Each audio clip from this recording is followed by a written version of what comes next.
Ang mga party list group sa Kongreso ay may tungkulin ayon sa saligang batas na tiyakin ang representasyon ng mga sektor na hindi palaging naririnig tulad ng mga magsasaka, manggagawa, kababaihan, kabataan at iba pa. Sa pamamagitan ng party list system, nabibigyan ang mga grupong ito ng pagkakataon na magsumite ng mga kandidato na magiging boses ng kanilang sektor sa Kongreso. Layunin ng party list system na palakasin ang representasyon ng mga sektor na madalas hindi napapansin sa mainstream na politika.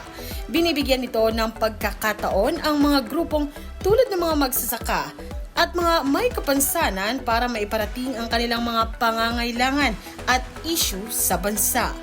Ang mga party list group ay nagsisilbing tulay para maipahayag ang kanilang mga karapatan at pangangailangan sa Kongreso.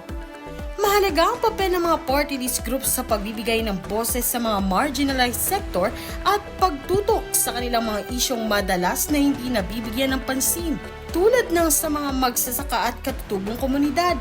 Tinututukan din ng mga party list group ang mga isyong sosyo-ekonomiko tulad ng edukasyon, kalusugan, pabahay at kaligtasan at nagsulong ng mga hakbang para mapabuti ang kalagayan ng kabataan, kababaihan at ng mga taong may kapansanan.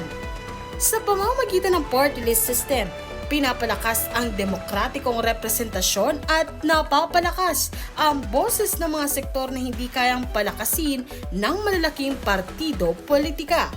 May mahalaga ding papel ang mga party list group sa pagsusulong ng mga makatarungang batas, kabilang ang mga panukalang nagpoprotekta sa mga manggagawa, nag-aalok ng serbisyong pangkalusugan sa may hirap at tumutok sa mga isyong pangkalikasan na hindi palaging binibigyan ng pansin ng mga tradisyonal na partido.